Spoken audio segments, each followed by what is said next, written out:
Hey, good morning. I wanted to talk about my Squier bass. A lot of people talk about why would you spend all that money on a Squier and you can get a Sire bass or some of these other basses. No, that's not my reality. Here's my reality.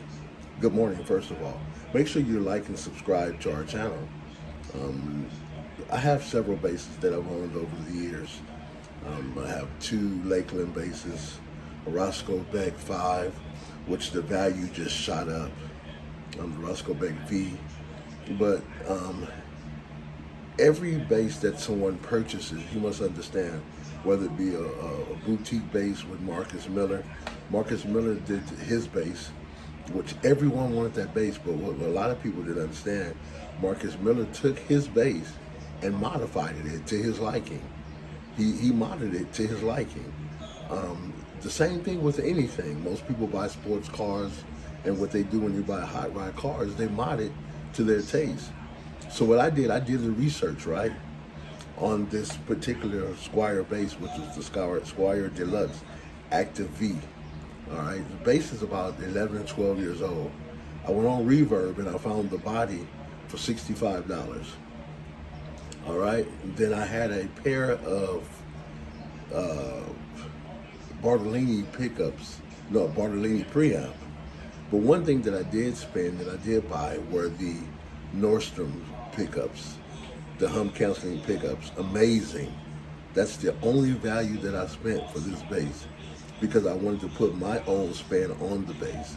So I bought those um, Nordstrom pickups. I believe they were the JNS or something like that. NJ5S, there we go, NJ5S pickups by Nordstrom. All right, so I already had a Bartolini preamp. I put that in there. Amazing. But one thing that I did do, I want to get the full rich Fender tone of the Squier. So I changed the neck. Instead of the Evanol neck that was on here, I went with a Fender Precision neck. Much bigger, a lot bigger. The string spacing is amazing, and it gave me what I wanted. One thing that a lot of people don't talk about with tonality is they just talk about wood, but it's just not about wood. It's about your hardware also. I went with the Hipshot tuners. Big difference. Hipshot machine tuners. These are the HB7s, I believe, the hip by Hipshot. Then what I did, I changed the bridge that was on here. It was a high mass bridge, but what I went with the Fender high mass bridge. All right, big difference. All right, so this Squier, altogether, I paid about $175 for everything for the Squier. But then what I did, I added the Nordstrom pickup, so that took the value to about $300 and something dollars. But again, like Marcus Miller did with his bass, he bought a bass through Fender, and then he had it modded. He had his preamp changed, he had his pickups changed, and he did it to what he wanted. Most basses, you can't do that, but the Squier bass affords you the opportunity and the ability to take a bass and mod that bass to what your liking is and what you want it to be. So let me describe my preamp. In my preamp, it's the Bartolini preamp, right?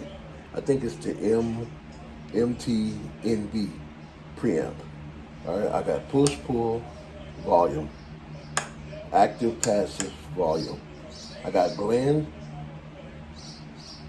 I got bass, treble, and I have a mid. Then I have a mid switch, high cut, low cut, but it is amazing, the mids. But these pickups by Nordstrom, they're hum counseling. I get no buzz or anything at all. They are amazing. Now these are about $275, but it's worth it. All right, it's worth it. And then I didn't shield anything.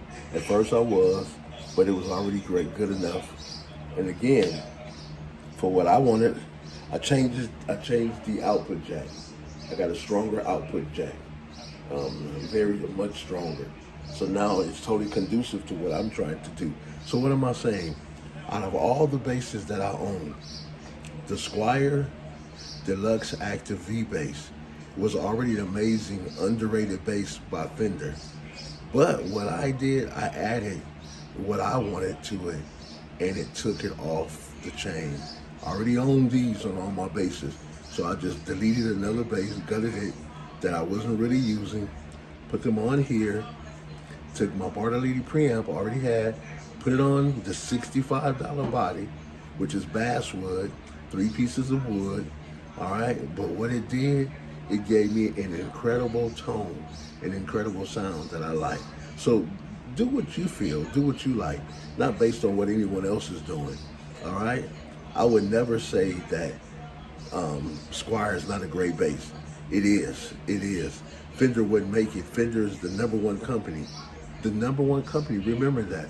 Why would Fender put out a product if it wasn't valuable?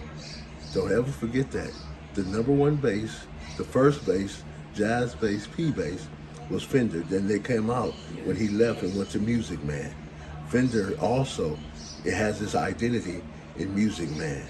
All right, so don't ever forget, Fender wouldn't put out a product that wasn't valuable. All right, so my best, the bass out of, if you look at my videos, out of all the basses that I own, the Squier is my favorite. It's my favorite, all right? Thank you for watching this video. Don't forget to like and subscribe. Don't forget to like and subscribe. Thank you. Thumbs up. Have a great day.